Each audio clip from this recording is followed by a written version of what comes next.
감사드립니다. 항상 저는 소개를 받거나 제 소개를 하면 사람들이 저분은 도대체 어떤 분이지 하는 그런 의아한 눈빛으로 저를 보는 경우가 많아요. 워낙 이 다양한 것들이 제 안에 섞여 있어서 그런데 그런 삶을 살았습니다. 그런 삶을 살았고요. 그 결과 중에 하나가 오늘 강의가 될 것 같습니다. 그래서 오늘 우리 제사회 데오스 아카데미 성경 강좌에서 제목이 고통과 그리스도인의 길입니다. 고통과 그리스도인의 길. 우리 이윤주 목사님께서 제게 강의를 부탁하시면서 좀 철학적인 강의를 조금 부탁을 하셔서 제목을 좀 고민을 했는데요.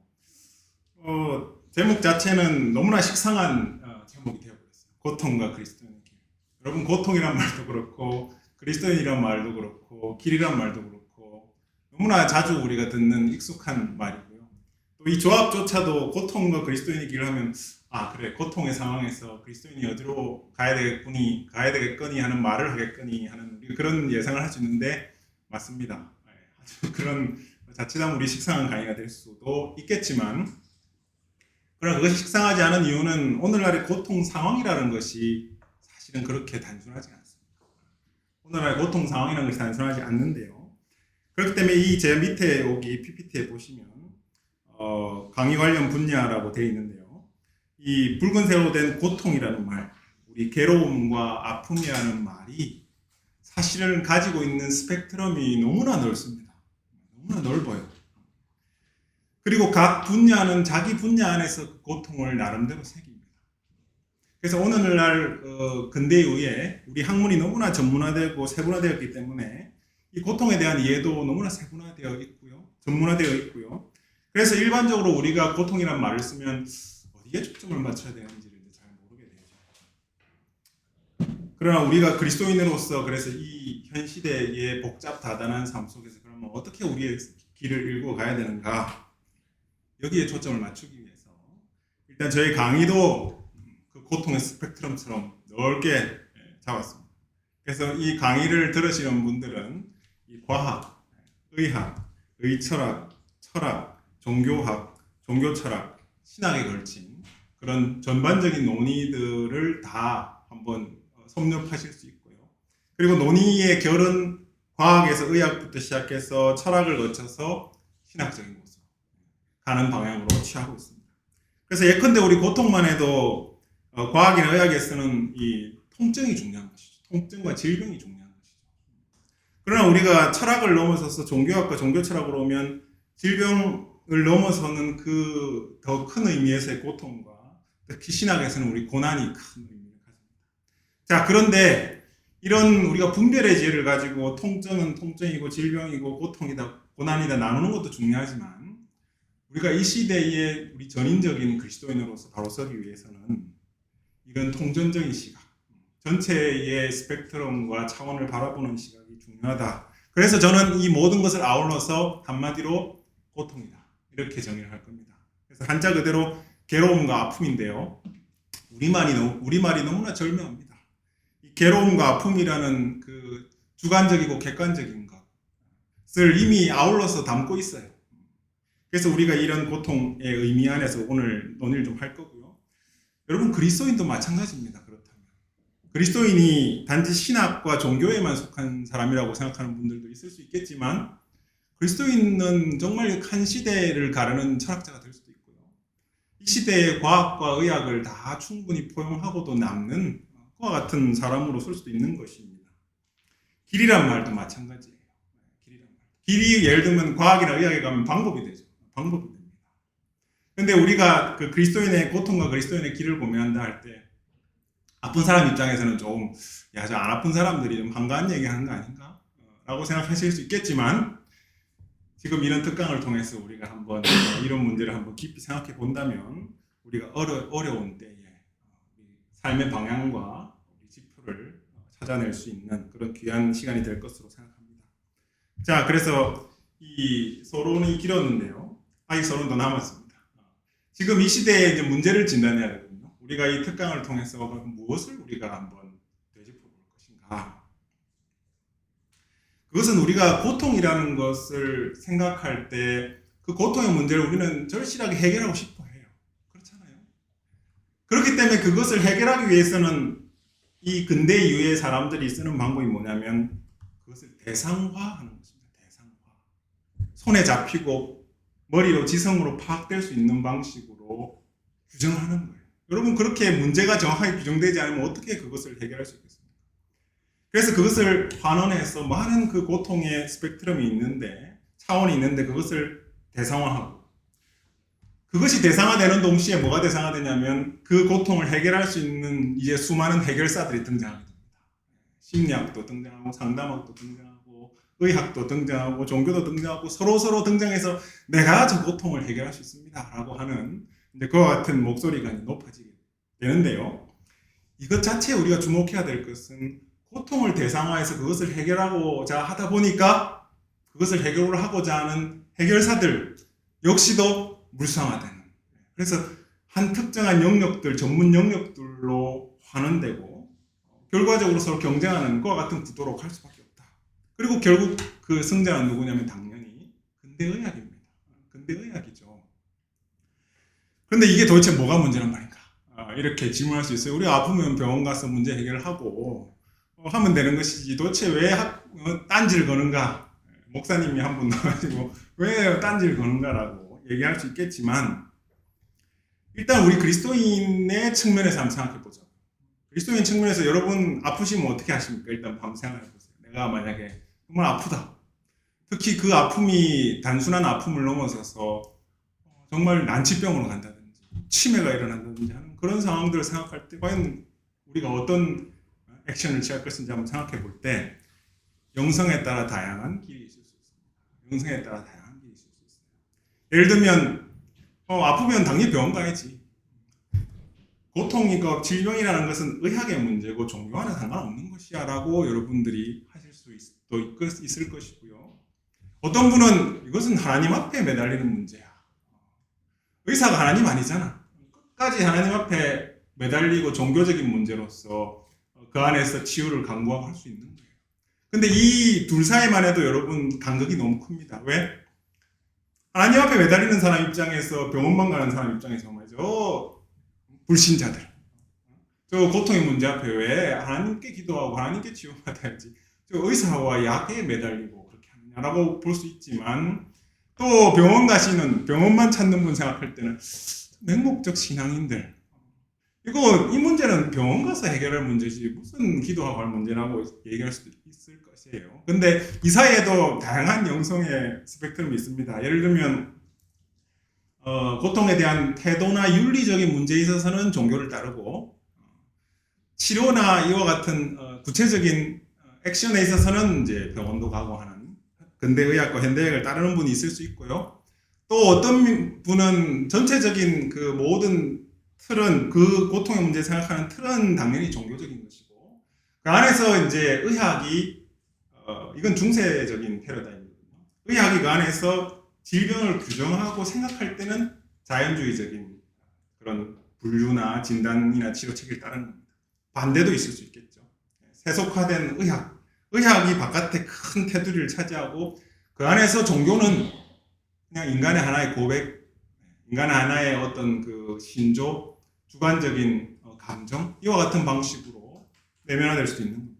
자, 이런 여러 가지 이제 그리스도인이 이 고통의 문제, 오늘날의 강력한 이 의학이라는 것이 등장한 이후에 우리가 취할 수 있는 여러 가지 선택지들이 있을 텐데요. 자, 이런 것을 우리가 생각하면서 우리 이제 문제 제기를 시작하겠습니다. 자, 그러면 이제 우리가 두 번째로 살펴볼 것은 뭐냐면 고통과 종교의 문제를 살펴볼 겁니다.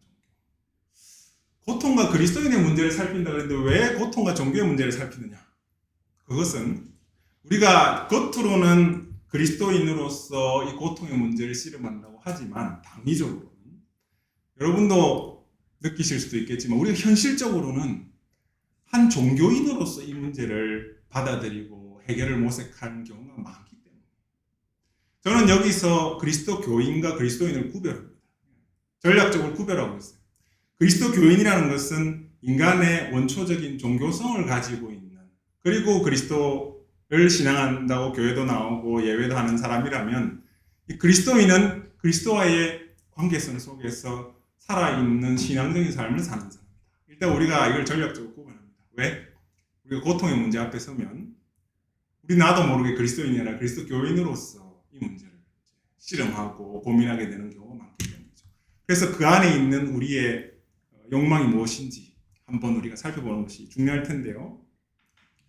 그걸 한꺼풀 더 들어가 보면 중독 현상까지 일어납니다. 이제 고통 앞에서 종교 중독이 일어나가지고 이 고통, 나의 자식의 고통, 나의 고통을 해결할 수 있는 종교가 뭐냐? 종교 쇼핑도 하고요.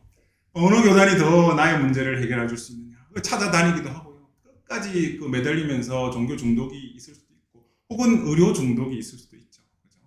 그래서 이런 현상 속에는 이 전체 틀 맥락 속에는 뭐가 있느냐 하면, 제가 이제 탈종교, 반종교, 무종교 현상이라는 근대 이후에 일어난 종교 현상이 있습니다.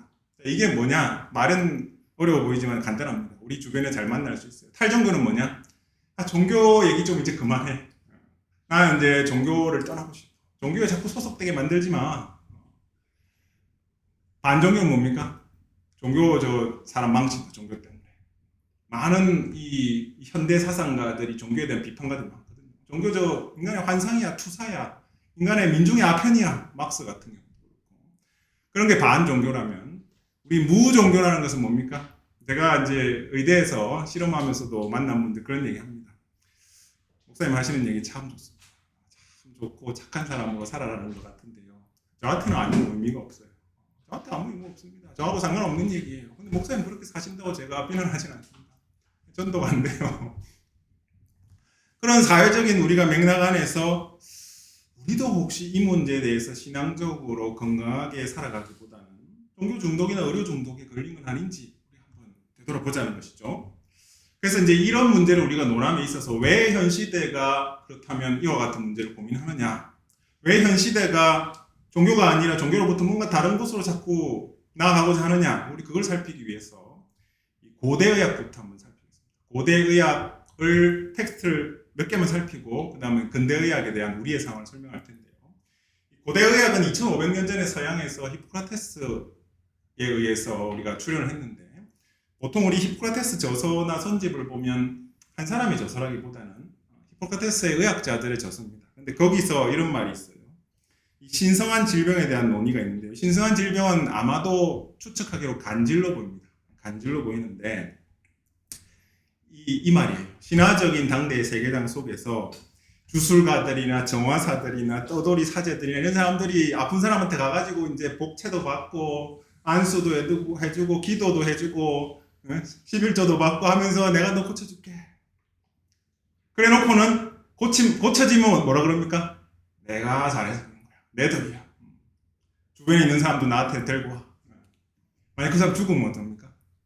그것은 신들이 그와 같이 운명 지었기 때문에 신들에게 책임을 넘기는 겁니다. 자, 그러면 인간을 기만하게 되는 결과가 되는 것이죠. 그래서 이 히포크라테스의 의학자들의 문제의식은 뭐냐면 이 신화적인 세계상 속에서 이 고통, 특히 인간의 질병 문제를 다루는 방식이 인간을 기만하더라. 어떻게 기만하느냐? 환자가 염소 울음소리 같은 걸 내면 저거 신들의 어머니가 원인이야. 환자가 막 날카롭고 거센 소리를 내면 저 포세이돈 때문이야. 환자가 설사를 하면 에노디아 여신 때문이야. 그러면서 당시의 신화적 세계관 속에서 책임 소재를 밖으로 넘기면서 잘 되면 자기 탓, 못 되면 신들 탓 하면서 인간을 기만하더라. 이래서는 안 되겠다. 그래서 이 히포크라테스 의학이 그로부터 문제의식을 가지고 2500년 전에 나오게 된 거거든요. 텍스트 하나만 더 살펴보면요. 이 스키타의 남자에 대한 이야기가 나오는데 이 스키타의 남자들이 성불구가 많아요. 근데 이 성불구가 그 사람들 말로는 신들 때문에 신들이 그 원인이 됐는데 저주를 하고 죄에 대한 형벌을 하기 위해서 스키타의 남자를 성적으로 불구를 만들었는데 자기가 가봐보니까 그게 아니에요. 말을 너무 많이 타고 다니니까 그렇게 된 거거든요. 자기가 보기는 원인을 자연 안에서 보는 거예요. 원인을 바깥에서 보는, 초자연에서 보는 것이 아니고 자연 안에서 보는 거예요. 그러면서 이 사람들의 신학을 합니다. 만약 신들이 원인이라면 예배할 때 헌금도 많이 내는 부자들보다는 가난한 사람들에게 더 병이 많아야 되지 않겠냐, 이 병이? 그런데 실제로는 부자들이 말을 많이 타고 다니니까 부자들이 더 병이 많거든요. 그러니까 이것은 아니라는 거죠. 그래서 여기서 우리가 재밌는 게 히포크라테스 여러분 선집 같은 거 읽어보시면 재밌는 게 의학서적이지만 안에 신학적인 사고가 들어가 있어요. 그래서 그것을 가지고 당대의 신화적인 기만성을 타파하고 자기들의 신학을 하면서 이제 자연주의적인 의학으로 나아가게 됩니다. 그래서 정리하면 이렇습니다. 신화적인 세계상 고대의학 속에서 고통은 신들의 형벌이자 저주다. 죄에 대한, 우리도 그렇게 얘기하잖아요. 죄에 대한 벌이야. 인간 저주야. 그러니까 어떻게 하든지 인간은 그 앞에서 빌고 자기 잘못을 찾아내고 희생제물을 드리고 또 신들에게 분노를 풀기 위해서 어떻게든지 싹싹 빌고 하는데 그와 같은 이제 인간이 되는 거예요. 그런데 거기에 대해서 이 사람들이 그 신화적인 세계상 속에서의 기만성을 타파하기 위해서 어떻게 했느냐면 당대 자연 철학을 가져옵니다. 당대 자연 철학을 가져와서 우리 그런 거 듣죠. 물, 흙, 공기 뭐 하면서 우리 4원 소설, 5원 소설 얘기하잖아요. 그걸 가져와서 어떻게 하느냐? 인체에 적용하는 거예요. 그래서 병은 왜 생기느냐? 그 불균형 때문에 생겨요. 원소들 사이에 불균형이 일어나니까 그 불균형을 해소해주면 건강해지는 거예요. 그래서 주로 방혈이라는 방식으로. 그래서 검은색 즙이 많아지면 검은색 좀 빼고 그런 방식으로 이제 치료를 시도했던 겁니다. 이것의 의의가 뭐냐면 그 치료 방법이 정당하다는 것이 아니고 자기의 운명에 대한 주체성과 자립성을 회복하기 위해서 당대 신화적 세계상 속에서의 고통관을 깨부셨다. 그런데 근대 의학과의 차이는 뭐냐 하면 당대의 신화적 세계상 자체를 부정한 건 아니에요. 그러나 이 근대의학은 오늘날 중세의 종교적 세계상 자체를 부정하고 나왔죠. 이 스케일 자체가 다릅니다. 고대의학은 몸의 문제에 대해서는 인간이 자연 철학을 가지고 신화적인 기만성을 타파하겠다고 나온 것이지만 근대의학은 종교적인 세계관, 종교적인 인간관, 종교적인 신관 자체를 이제 그 안에 있는 미신적인 요소들을 타파하기 위해서 과학 기술을 끌고 와서 이제 나온 거예요. 탈반무 종교가 이제 서막이 일어나는 거죠. 종교가 더 이상 필요 없다. 우리에게 의미 없다. 물론 여러분 과학이라는 것은 하나님이 우리에게 주신 큰 재능이에요. 그래서 유익이 있습니다. 뭐가 있느냐면 미신적 세계관의 기만성 타파, 자율적이고 주체적인 인간관 등장, 세계에 대한 시선의 확장과 개입 능력의 강화. 그죠? 우리가 점점 의학이 발달할수록 분자 차원으로 심지어 나노 차원으로까지 여러분 내려가면서 거기에 개입을 해가지고 나노봇을 보내서 개입해서 우리 몸을 치료하겠다. 그래서 다양한 영역에서의 인간의 삶에 있어서 해방이 일어날 수 있다는 거 우리 긍정적인 측면을 새길 수 있습니다. 그러나 문제는 이거예요. 문제는 뭐냐? 우리 한병철의 고통 없는 사회라는 책이 있는데요. 거기서 제가 인상적인 구절 하나 뽑아왔습니다. 우리 팬데믹 속에서 뭐라 그랬느냐? 바이러스학이 신학을 무력화시켰다. 바이러스학이 신학을 무력화시켰다. 팬데믹 상황 속에서 많은 목사님들과 신학자들이 많은 얘기들을 합니다만은 실제로 우리 정책이라든지 뭐 의료 체계라든지 하나도 영향력을 주지 못합니다. 철저히 바이러스 학에 의해서 모든 학문과 체계와 정책이 돌아가요. 근데 참 안타까운 것은 뭐냐면 이와 같은 탈반 무종교 현상 속에서 우리가 수천 년에 걸친 종교의 고통에 대한 지혜와 경륜을 같이 버릴 것인가? 이것을 우리가 한번 새겨야 되는 것입니다. 왜냐? 여러분 사도신경 고백을 하죠. 사도신경 고백하시는데 거기서 예수 그리스도의 죽으심과 태어나심과 죽으심 사이에 우리 딱 한 구절이 딱 들어가 있어요. 뭡니까? 본디오 빌라도에게 고난을 받았어요. 참 놀라운 일입니다. 왜? 예수님의 공생애를 한마디로 고백하는데 고난이라고 고백을 하고 있어요. 특히 우리 루터가 말했듯이 오직 십자가만이 우리의 신학이다. 이 말의 뜻은 십자가를 통해서만 우리가 하나님을 배울 수 있다. 십자가를 통해서만 우리가 하나님이 누구신지 알 수 있다. 그 십자가는 인간의 이성과 경험으로 정말 이해될 수 없는 십자가예요. 그래서 제자들도 다 도망갔고 모두가 다 그를 버리고 떠났어요. 그런데 그 십자가가 그 예수 그리스도의 처절한 고통이 하나님을 배울 수 있는 유일한 길이다. 자, 이런 상황에서 우리가 이제 어떻게 할 것인가? 그래서 저는 문제 해결을 위한 출발선으로 고통 인식을 잡았습니다. 고통 인식. 여러분, 고통이 무엇이냐라고 물을 때 우리가 두 가지 인식이 있어요. 고통 인식. 하나는 인과율이고 하나는 목적론입니다. 인과율은 여러분 뭐뭐뭐 때문에 내가 그렇게 담배를 너무 많이 피워서 내가 유전적으로 부모한테 뭘 물려받아서 그렇기 때문에라고 이제 얘기를 해서 원인을 찾는 것인데요. 인과율은 현재의 고통 결과에 대해서 과거의 원인을 소급해서 찾아내려는 거예요. 그러니까 과거의 원인으로부터 현재의 결과까지 이어지는 필연적인 길을 모색하기 때문에 인과율이 되는 겁니다. 율. 인과론이 아니고 인과율이 되는 거예요. 위하여라는 방식은 미래에 있는 목적을 바라보면서 현재를 수단으로 보고 그 일을 해명하는 거기 때문에 우리가 미래 가보지 않았기 때문에 목적율이 될 수가 없어요. 목적론입니다. 항상 목적론이에요. 뭐뭐를 위하여.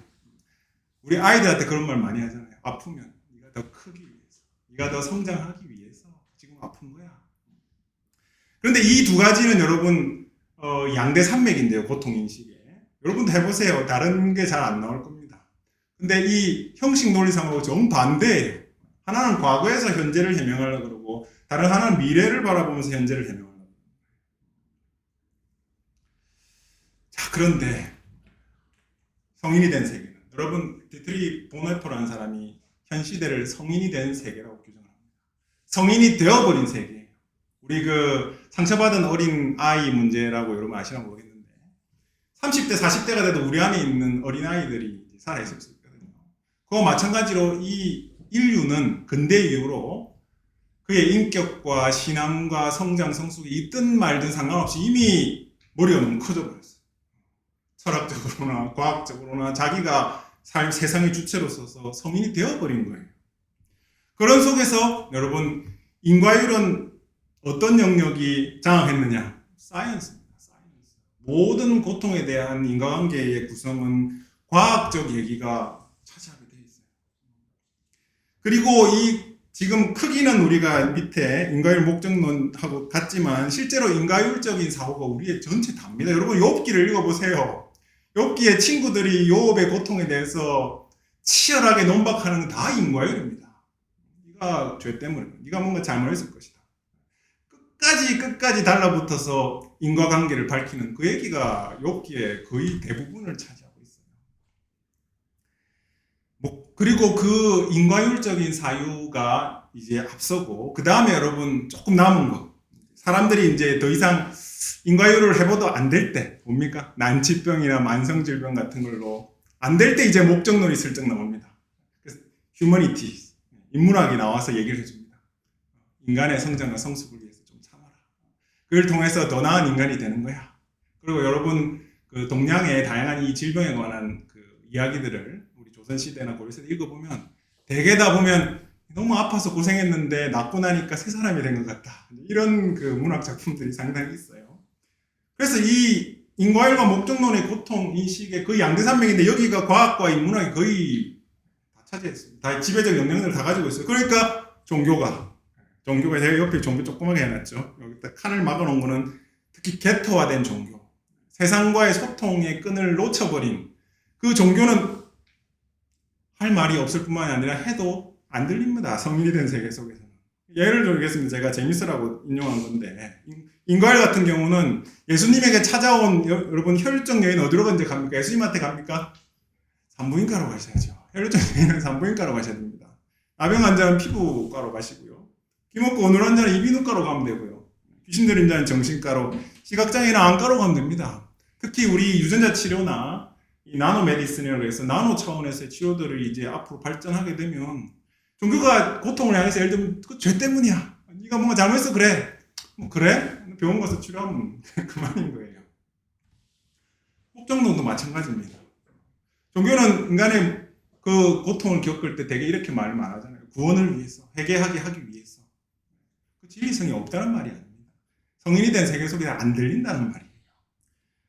성인이 된 세계는 그런 목적론적인 것에 있어서는 특히 난치병과 만성질병 경우는 특히 인격의 성장과 성숙에 포인트를 많이 맞춥니다.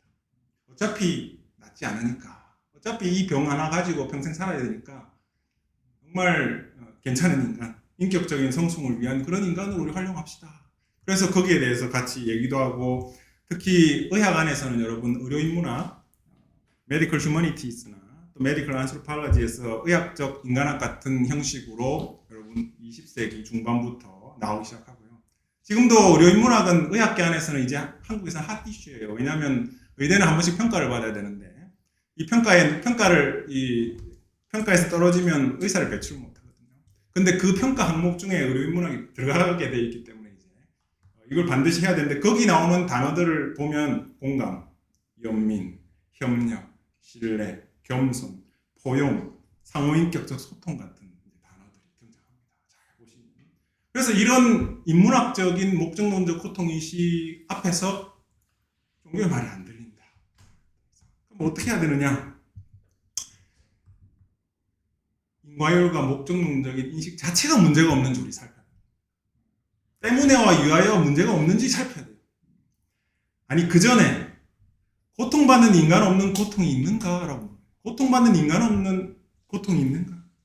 종교적 인간 없는 종교가 있는가를 물어야 돼요. 제가 이제 우리 여기 계시는 분도 그렇고 강의를 들으시는 분도 그렇지만 우리는 당연하게 의식적으로 어떤 종교가 있다고 생각해요. 종교라는 어떤 실체가 있다고 생각해요.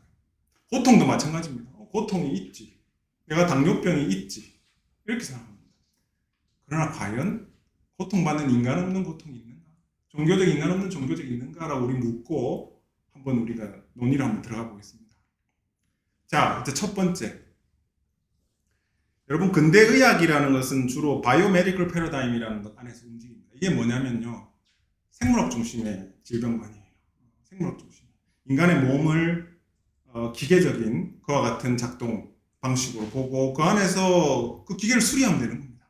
수리하면 되고 특히 분자생물학이나 다 생물학적인 지원을 여러분 의대에 들어가 보시면 기초의학은 다 생물학이에요. 다 생물학. 그런 생물학적인 바이오메디컬적인 패러다임이 추구하는 고통의 방향성이 어디냐? 고통의 확실성, 대상성, 객관성 추구입니다. 이게 말이 어렵지만 당연한 겁니다. 왜? 한 사람이 죽어가는데, 한 사람이 죽겠다는데, 한 사람의 삶이 걸린 문제 앞에서 그 고통을 치료하겠다는 사람들이 대충 할 수 있습니까? 어떻게든지 그 고통의 문제의 경계를 확정하고 어디가 문제고 어디가 문제가 아닌지 대상적으로 확정하고 그 누구에게나 적용할 수 있는 객관성을 담보를 해야지 귀에 걸면 귀걸이, 코에 걸면 코걸이 그걸 어떻게 전문성을 가질 수 있습니까? 그래서 근대는 당연히 자연과학의 힘을 얻고 그 호랑이 등에 올라타고 확실성, 대상성, 객관성으로 가는 겁니다. 그런데 이것은 우연한 일이 아닙니다. 왜 그러냐? 근대 자체가 그렇습니다. 근대성 자체가 그런 거예요.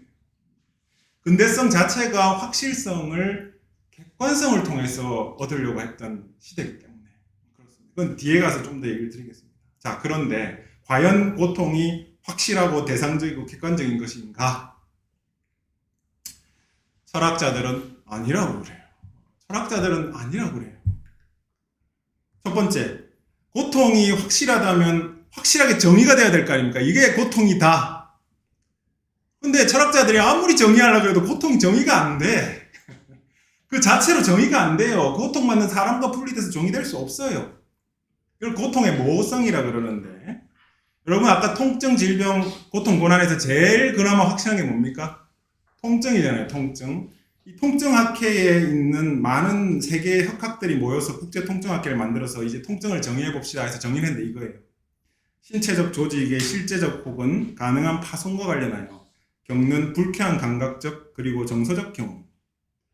여러분 이 안에 통증 자체에 대한 정의가 없습니다. 여러분 의사 와서 어디 아프세요? 아픈 거 좀 얘기해 보세요. 등이 좀 송곳으로 콕콕 찌르는 것 같아요. 이거 고통 자체에 대한 정의가 아니라 고통을 불러일으키는 작용자 혹은 고통을 느끼고 있는 그 조직이나 그 장소에 대한 얘기지 고통 자체에 대한 얘기가 아닙니다. 그래서 이 정의도 보세요. 신체적 조직, 파손, 불쾌한 경험. 고통 자체가 아니라 다 고통받는 사람과 관련해서 이야기되고 있기 때문에 고통은 직접적으로 그 자체가 정의될 수 없다. 한번 해보세요. 한번 해보고 되시면은 국제학회에 제출하시면 아주 세계적인 석학이 될 수 있습니다. 참 이게 난감한 일이에요. 고통이 확실하지 않고 그 모호한 상태로 그보다 더 확실한 것이 없는 경험으로 우리 속에 있어. 우리가 꿈인가 생신가 알려면 이 볼때기를 꽂아보잖아요. 고통을 줘보잖아요. 통증을. 이 꿈이 아니고 생시네. 그런데 그 고통이 이와 같은 모성으로서 우리 삶 속에 있다는 것 자체가 인간에게는 상당히 불안과 염려 속에 있는 그와 같은 삶을 살 수밖에 없는. 그러니까 근대의학은 당연히 확실성의 방향성을 가지고 갈 수밖에 없다. 자, 두 번째. 그렇다면 고통의 대상성은 어떤가? 고통이 딱 대상적으로 대상화될 수 있는가? 그것도 철학자들이 노래요. 고통의 부정성이라 그러는데요. 여러분 여기 계시는 분들 중에 아무도 고통 자체를 추구하지는 않습니다. 여러분 행복과 쾌락은 추구하지만 고통 자체를 추구하는 사람은 없어요. 마조이스트 같은 사람 있잖아요. 아니요. 마조이스트도 고통을 통해서 쾌락을 얻기 때문에 고통을 수단화해서 얻는 것이고 인생에 있어서 성숙한 영웅적인 사람들도 고통을 통해서 뭔가 삶의 성공과 뭔가를 인격의 성숙을 이룰 수 있기 때문에 고통을 받아들이는 것이지 고통 그 자체를 추구한다는 사람은 없습니다. 그 생명 안에 그런 것은 불가능해요. 이게 뭐냐면 고통은 언제나 당하는 것이다. 고통은 언제나 수동적으로 당하는 것이다. 내가 뭔가 찾고 능동적으로 할 수 있는 것이 아니고 추구할 수 있는 것이 아니고 당하는 것이고요. 이 근원을 살펴보니까 이것이 고통이다라고 할 수 있는 대상화가 안 돼요. 아까 정의가 안 되는 거하고 똑같아요. 우리 의식은 여러분 의식의 지향성이란 말이 있습니다. 의식의 지향성은 뭐냐면 항상 우리의 의식은 뭐뭐에 대한 의식이에요. 여러분이 눈을 감아도 자기 자신이 느껴집니다. 뭐뭐의 대상이 느껴져요. 의식은 항상 대상을 가지고 있어요. 그게 의식의 지향성인데 고통은 지향이 안 돼요. 우리가 아프고 곤란하고 하면 내가 아프다 하는 그 심리적인 내용은 우리의 머릿속에 담깁니다. 근데 고통 그 자체는 파악이 되지가 않아요. 철학자들 얘기입니다. 제 얘기가 아니고. 그래서 이것을 고통의 부정성이라 그러는데요. 그런데 여러분 고통의 부정성이 꼭 부정적인 것은 아니에요. 우리가 불이 뜨겁다는 걸 알고 빨리 피해야 되잖아요. 그 화상을 입지 않을 수 있죠. 우리가 양심의 가책을 느낄 때 그 양심의 가책을 느끼기 때문에 우리가 거짓말하지 않아요. 그래서 고통의 부정성이 꼭 부정적인 건 아닙니다. 긍정적이기도 해요. 그러나 고통은 우리의 행위나 의지로 추구될 수 없고 우리의 의식의 지향에 있어서 대상화되지 않는다. 늘 아니오다. 늘 노다. 그렇다면 우리가 지향할 수 있고 마주할 수 있는 것은 뭡니까? 고통 자체가 아니고 고통받는 사람밖에 없어요. 고통받는 사람밖에 없습니다. 정의도 고통받는 사람과 함께 정의가 되는 거죠. 이게 철학적인 것은 마지막인데요. 세 번째. 고통의 주관성입니다. 무슨 말이냐면 고통받는 사람 입장에서는 정말 그것보다 고통스러운 게 없어. 죽을 것 같아요. 근데 바로 옆에 있는 사람은 아무렇지도 않아요. 그 사람의 표정이나 그 사람의 얼굴 표정이나 비참한 그 소리 지르는 걸 보면서 추측을 할 수 있죠. 저 아프겠다. 참. 내가 사랑하는 사람이 너무 마음이 너무 아프다. 하지만 그 고통 자체를 아무도 대신해서 아파줄 수가 없습니다. 이게 고통의 주관성이고 아주 참 섭섭한 거예요. 우리 사랑하는 사람들 위해서 아파주고 싶잖아요. 근데 우리 바늘 하나도 대신 아파줄 수 없어요. 그러니까 고통은 철저히 나만의 것이고 홀로 외로이 당하는 거예요. 그래서 참 한두 번 아프면은 병문안도 오고 하지만 여러분 그게 길어지고 하면요 참 외롭습니다. 혼자 병상에 누워서 그때 그 고통받는 사람은 그 병이 깊어지면 깊어질수록 죽음이라는 것이 더 나의 의식 속에 커지면 커질수록 뭐가 더 부각됩니까? 홀로 고통받을 수밖에 없는 나에 대한 의식이 점점 큽니다. 세상에 나밖에 없다. 정말 외롭다. 고독하다. 자, 그렇다면 이게 뭡니까? 고통의 주관성이라는 것은 우리가 고통받는 사람에게 진실되게 마주할 수 있는 것은 고통 그 자체가 아니라 고통받고 있는 그 사람밖에 없다. 고통받는 사람 입장에서도 그 고통이 깊어지면 깊어질수록 나밖에 없는 이 우주 안에서 나밖에 없는 홀로 있는 나를 점점 더 강렬하게 깊이 느끼게 되고 나와 너 사이의 그 경계가 더 날카롭게 느껴지면서 고독 속에 침잠되는 그것이 여러분 고통의 기본적인 특징입니다. 자, 그러면 현대과학이 추구하는, 의학이 추구하는 확실성, 대상성, 객관성과 이 철학자들이 고통에 대한 말하는 모성, 부정성, 주관성이 다 반대말이에요. 다 반대말입니다. 서로를 견제하고 있어요. 그럼 우리가 어떻게 하란 말입니까? 그래서 이 의학 안에서는 의철학자들이 나와서 이 균형 잡기를 시도합니다. 아, 이 고통에 뭔가 양면성이 있네? 이게 왜 그렇지? 그럼 우리 어디로 가야 되지? 그래서 이 의철학에는 여러분 밑에 의학 사상이라는 데 보시면 실제론과 경험론이라는 게 있어요. 의학 사상의 큰 양대 산맥이 실제론과 경험론이고요. 이 두 개가 거의 반대 입장입니다. 또 왼쪽에 보시면 고통에 대해서 동사 명사로 되어 있는데 이것도 여러분 동사적 고통관과 명사적 고통관은 거의 반대 입장이에요. 인간에 대한 이해도 개체와 보편이라는 게 여러분 거의 반대말이에요. 환자와 의사도 반대 입장입니다. 환자는 그걸 아파서 지금 어떻게든지 자기 온 삶으로 지금 고민하고 있는 사람이고요. 의사는 바깥에서 제3자로서 그걸 치유하려고 하는 사람이에요. 그러니까 입장 자체가 다릅니다. 그러니까 이런 것 속에서 이 현대 의학이 의철학이라는 과제를 통해서 이 근현대 사상과 조우하면서 이제 이 문제를 붙들고 실험하는 거예요. 어떻게 해야 돼, 그러면? 일로 가야 돼, 절로 가야 돼. 지혜가 뭐냐? 그 세 가지를 제가 이제 말씀드릴 텐데, 핵심적으로. 첫 번째로는, 질병의 분류는 절대적인 게 아니다. 여러분, 당뇨병이라는 게, 지금 우린 당뇨병이 있다, 이렇게 얘기하지만, 그 당뇨병이 여러분, 있는 게 아닙니다. 당뇨병이 있는 게 아니에요. 당뇨라는 것은, 뇨에 당이 섞여 나오는구나. 그에 대한 묘사적인 거예요. 그러면 그 증상에 대한, 현상에 대한 원인은 다를 수 있어요. 그러면, 당뇨병도 1도 있고 2도 있네. 원인에 따라 달라지네. 그럼 점점점 유사성 속에서 그게 차이가 벌어지면 다른 병이 되는 거죠. 의학의 발달도 이와 같습니다. 일단은 비슷하면 다 같이 붙여봐요. 이 병이네, A 병이네, A네. 그런데 발달하고 나면 이거 다른 데서 온 거네. 그럼 A가 A-1, A-2, A-3 이렇게 끊임없이 분화돼요. 이걸 여러분 쉽게 말씀드리기 위해서 손상된 할아버지의 시계를 분류해보라 하는 제가 이걸 가져왔는데요. 할아버지가 시계가 많아요. 할아버지 시계 수집가라서. 근데 고장이 너무 많이 나. 그래서 손자 보고 야 이거 좀 분류 좀 해봐. 손자가 요거는 고장나서 안 가는 시계, 요거는 불규칙적으로 똑딱거리다가 멈추는 시계, 요거는 시간에 맞게 종을 안 치는 시계, 이렇게 분류를 해놨어. 할아버지가 그러니까 이거 가지고 어떻게 고치란 말이야. 시계공 좀 불러와. 시계공 불러오니까 이렇게 2번으로 분류합니다. 축이 제자리를 벗어나서 파손된 시계, 먼지 때문에 마찰력이 커져서 정상 기능을 이루지 못하는 시계, 세 번째로는 톱니바퀴가 마본돼서 작동하지 않는 시계. 여러분 이게 차이 뭡니까? 첫 번째의 분류는 묘사적인 거예요. 그냥 보고 분류해 놓은 거예요. 두 번째는 원인을 규명하기 위해서, 치료하기 위해서 원인을 규명해 놓은 거예요. 그리고 할아버지가 가만히 생각해 보니까 이거 왜 이런지 알겠다. 3번이 정상적 마모와 파열 때문에 손상된 시계가 있지만 적절히 관리 안 해서 먼지가 쌓인 시계도 있고, 그 다음에 자꾸 그 시계 차고 들고 다니다가 떨어뜨리고 해가지고 손상된 시계가 있어. 그럼 이건 뭡니까? 예방의 차원에서 중요한 것이죠. 그래서 여러분 질병 분류도 이렇습니다.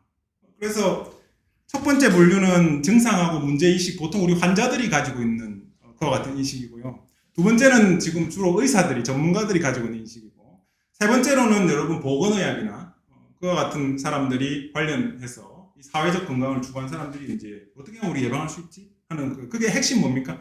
관찰자의 지식과 관심에 따라 질병 분류가 달라지네? 아닌 게 아니라 시대마다 질병의 여러분 분류는 달라집니다. 데피니션도 달라져요. 각 시대의 어떤 패러다임이 우세하냐에 따라서 해부학이 우세한 때가 있고요. 미생물학이, 생리학이.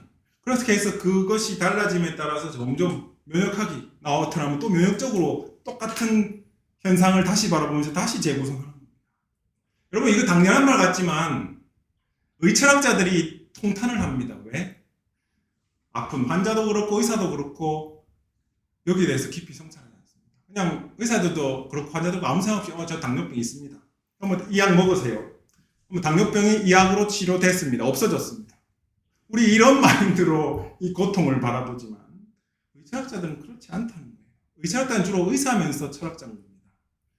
우리가 질병의학이 서기 위해서는 질병의 분류가 반드시 필요하지만 한 시대의 임의의 패러다임 위에 서 있다는 것을 우리가 늘 생각해야 되고, 그러니까 그 분류와 정의도 항상 임의적이고 인위적인 역사성 위에 서 있다. 일단은 우리 차이보다는 같은 것을 모아가지고 한번 이름을 붙여보지만 그건 여러분 일반화 추상화라 그러죠. 그러나 질병은 항상 여러분 어떤 고정된 어떤 것이 아니고 항상 변화되는 역사 속에서 새롭게 재규정되는 하나의 리얼리티로서 우리가 새겨야 된다는 것이 이 의철학자들 얘기고요. 자, 그렇다면 두 번째, 그럼 인과관계 구성은 어떻게 할 것인가? 인과관계 구성도 그렇게 우리가 생각하는 것처럼 이 병은 이것 때문에 이렇게 됐다. 그게 잘 안 됩니다. 치료도 마찬가지고요. 이 병은 이 약 먹어서 이렇게 됐다. 우리는 그걸 원합니다. 환자도 원하고 의사도 원하고 자본가들도 원하고. 그러나 실제로 그렇지 않다. 예를 들면 여러분 공장에 불이 났어요. 다 타고 나서 가봤어. 전기 설비 가운데 누전이 있었어요. 근처에 석유나 이런 것들이 많았어. 세 번째는 경비원이 자고 있었어. 불 탈 때. 여러분 이 세 개 중에 하나만 아니었어도 불이 안 났어요. 경비원이 가서 불을 끄든지 아니면 석유가 없어서 옮겨 붙지 못하든지. 이 인과관계는 하나의 복합체를 이루고 있는데요. 이 안에서 여러분 임의적으로 계속 넣을 수 있습니다. 여러분 누전이 안 일어나도 누가 거기 금융구역을 설정을 안 해놔가지고 담배꽁초를 던져가지고 불이 났을 수도 있는 것이고, 공장에 그 목재로 안 돼 있으면 불이 안 났죠. 그리고 자동 소화장치가 설치가 안 돼 있었어. 제 요원은 뭐냐면 우리는 자꾸 고통에 대해서 단선적인 인과관계를 원하고 요청해요. 왜 그거 빨리 해결하고 싶습니까? 의사도 그렇고 환자도 그렇고. 근데 실제로 들어가 보면 그렇지 않아요. 자기의 어떤 잠재적 변수들은 늘 존재하고 있고요. 우리는 그거 누전 때문이네. 누전만 고치면 된다고 그러지만 이거 벌써 누가 담배꽁초 던지면 끝나는 건데. 그래서 여러분 의학이라는 거, 의료라는 것은 선택적인 대증치료입니다. 이 말을 이해해야 됩니다. 선택적인 대증치료. 그게 뭐냐면 지금 우리가 질병이라고 규정하고 아파하는 것을 없애줄 수 있는 그 앞에 있는 원인에 대한 개입이에요. 그러니까 그 개입이라는 것은 원인 치료가 아닌 겁니다. 우리가 의학과 의술에 대해서 우리가 신화와 환상을 깨야 돼요. 이것이 여러분 효과가 있습니다. 왜? 머리에 열 나면 해열제 먹으면 되는 거예요. 해열제가 그 머리에 열 나는 근원적인 이유를 치료하는 것이 아니고 그 열이 나는 시스템, 몸의 생리 시스템 안에서 어디 하나를 딱 끊어주기 때문에 열이 안 나는 거예요. 그래서 우리 잠정적인 결론을 내리면 여러분 의학은 과학이 되고자 합니다. 현 시대에. 그러나 여러분 의술은 과학이 될 수 없습니다. 왜? 의술은 항상 그 구체적인 한 사람하고 만나는 것이지 통계적인 검증이 가능하지 않아요. 통계적인 검증을 통해서 변수를 정하고 그것을 정확하게 변수가 뭔지 고정된 것은 뭔지 이걸 규정하고 해가지고 수십만 명을 해가지고 해도 연구를 해도 언제나 병원에 찾아온 사람은 새로운 한 사람입니다. 구체적인 삶을 사는 한 사람이에요. 그러면 그 사람과의 만남을 통해서 이제 의사가 지혜를 발휘해서 그것을 이제 해결해 나가는 것이거든요. 마찬가지로 질병의 원인도 마찬가지고 여러분 건강의 치유도 여러분 마찬가지다. 왜 내가 치유받았나? 우리는 뭐 어디 가서 수술해서 이렇지만 실제로 여러분이 그 인과관계를 구성을 하기 위해서 달려들어 보면 그것이 그렇게 쉽지는 않습니다. 물론 의학 체계는 차트를 들이내고 정량화된 수치를 들이내서 이것 때문에 이렇게 나왔다고 말하고 싶고 하지만 그것을 직접적으로 증명이 될 수는 없어요. 간접적으로 제시를 할 뿐이지. 왜 그러냐? 제가 의학에 대한 의술에 대한 변명을 하자면 그렇습니다. 여러분 기술이라는 것은 어떤 산물을 만들어내는 거잖아요. 우리 자동차를 만들어내든지 할 때. 그러면 그 자동차라는 산물이지만 여러분 의술은 테크네라는 기술인 동시에 그 산물이 없어요. 건강을 만들어내는 게 아닙니다. 건강이 회복된 사람이 있을 뿐이에요. 그래서 의술이라는 것은 언제나 한 건강이 회복된 한 사람과 마주하고 있는 거죠. 다른 기술들은 산물이 있어서 그 산물을 통해서 여기 누가 잘못했네, 이거 잘못 만들었네 라고 할 수 있지만 건강한 사람이 있을 뿐이기 때문에 그 안에서 의사가 어느 정도 기여를 했네, 약이 어떻게 했네 라고 직접적으로 그 건강한 사람을 통해서 증명할 수는 없습니다. 이게 여러분 의술에 대한 변명이에요. 의술은 어쩔 수 없이 운명과 기술 사이에 끼어 있을 수밖에 없어요. 왜? 우리 미래를 알 수 없기 때문에. 미래에 그 사람이 하나님의 섭리에 의해서 나을지 죽을지 인간이 어떻게 그걸 감당한다. 그러니까 의술은 항상 그 현실에서 현재에서 최선을 다할 뿐인데 그게 이제 신화 시대 때는 이제 죽으면 신탓, 살면 자기 탓 이렇게 되듯이 오늘날 우리의 의료 현실에도 그런 게 없는지 우리가 잘 살펴야 됩니다. 인간이 할 수 있는 게 무엇인지, 할 수 없는 게 무엇인지. 제가 의대 학생들하고 만나서 2학년, 3학년 애들 물으면 고민이 뭐냐? 두렵다. 내가 나가서 한 사람의 그 삶과 죽음을 내가 해야 돼. 대면하는 게 너무 두렵다. 그 두려움이 있지만 이제 졸업을 하고 나가면 이제 자기의 나름대로 길을 이제 터득해 나가거든요. 그래서 그런 두려움 속에 그 두려움이 근데 진실된 겁니다. 그것을 잘 우리가 외면하지 않고 나가는 것이 이제 중요한데, 자, 이제 이야기가 좀 샜는데, 마지막으로 기술과 일반 의술이 다른 것은 세 번째 이유는 무엇이냐? 기술이라는 것은, 일반 기술이라는 것은 어떤 산물이 생기면 그 산물과 기술자의 관계는 끊임없이 이어져야 됩니다. 그렇죠? 그런데 의술이라는 것은 그 사람이 온전히 나아서 더 이상 그 기술과 관계 없어질 때, 의술과 관계 없어질 때 진짜 회복되는 거예요. 그러니까 이 의술 자체는 너무나 휴머니티가 깊습니다. 인간을 건강을 회복시키고 스스로 독립할 수 있게, 자주적으로 살 수 있게 해주는 사랑이 들어있는 거예요, 사실은. 그런데 이 근대의학이 자연과학을 가지고 와서 이 고통의 문제, 특히 철학이 말한 모호성이나 부정성이나 주관성을 실험하다 보니까 이 반대급부로 나가면서 문제가 발생하는 거예요. 인문학자들이 보니까 무슨 문제가 발생하냐? 인간이라는 것은 너무나 다양한 삶을 사는 다양성인데 치료하려다 보니까 획일성으로 만들어야 돼요. 어떻게 한 사람 한 사람을 다 다르게 치료를 하겠습니까? 우리 맞춤의학이라고 하고 정밀의학이라고 해서 점점 그쪽으로 발전을 하지만, 그래서 생물학적 동일성, 뭐 인간은 뭐 A나 B나 C나 다 동물이니까 그 동일성으로 갖다 대고 CT도 찍고 하면서 그 기계적 동일성, 뭐 그 사람의 인격과 삶은 상관없어요. 치료하기 위해서 그런 시선으로 인간을 보기 때문에 인간의 인격의 다양성을 획일화시키는구나, 의학이 자칫하면. 그리고 인간의 몸을 기계로 보기 때문에 자기 몸을, 환자가 자기가 아픈데, 여러분 아픈 경험 해보면 압니다. 내가 아파 죽겠는데 병원에 가고 하면은 뭔가 그들이 나에게 대하는 몸과 내 아픈 몸이 뭔가 다른 것 같아. 내 몸을, 나는 이 육화된 인격이라고 합니다, 신학에서. 인간은 몸을 가진 것이 아니라 몸으로서 살아가는 한 존재인데, 그 몸으로서 살아가는 존재의 몸을 레고처럼 조립할 수 있는 분절화시킨 몸으로 딱 규정을 하고, 여기 잘못됐네, 여기 고치면 되네, 표준화된 틀을 딱 넣어서 거기 끼워 맞추고, 그러니까 환자는 아프면서도 자기 몸이 자기가 아니라 뭔가 낯설어. 그 속에서 자기의 그 삶 자체가 물화되는 것을 이제 느끼는 것입니다. 그래서 결국 이거는 뭐냐? 근대의학이 고통받는 인간이 아니라 고통에 초점을 맞출 때, 그 고통 하나는 잘 해결하고 하는 것 같은데, 결국에는 의학은 고통을 제거하는 기술이 되고, 건강이라는 것은 단지 고통 없는 상태다. 그와 같이 모든 것이 다 획일화되고 물화되는, 결국에는 의술의 본질로부터 벗어나서 의술이 인간을 인간화시키는 것이 목적이잖아요. 인간다움을 회복하는 것이. 근데 비인간화되는 쪽으로 자꾸 간다는 거죠.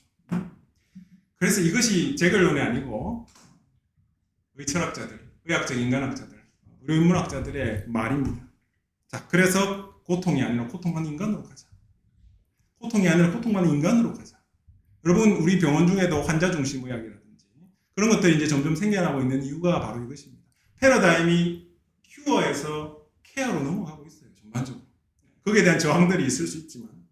그리고 밑에 제가 써놓은 말이 대상에서 상대로란 말이 있습니다. 여러분, 대상에서 이것만 하고 좀 쉬겠습니다.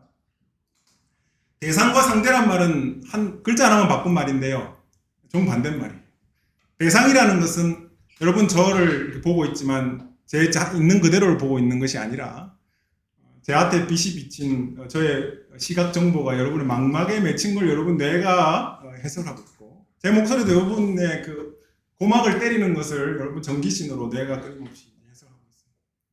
즉, 대상이라는 것은 인간의 기본적인 특성이면서, 의식의 특성이면서 모든 것을 자기식대로 본다. 실제로 까놓고 들어가면 다 모든 걸 자기식대로.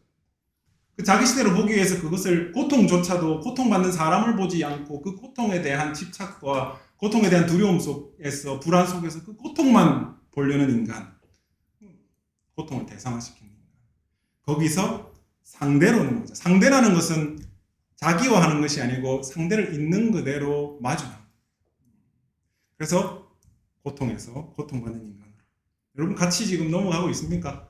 같이 넘어가고 있는지 모르겠어요. 제가 넘어가기 위해서 앞에 여러 말들을 했는데, 그래서 이제는 여러분 고통을 여러분 대상하지 말자는 말이 아니고 고통받는 인간이라는 큰 인간을 마주함 속에서 우리가 고통의 문제도 우리 살펴야 된다.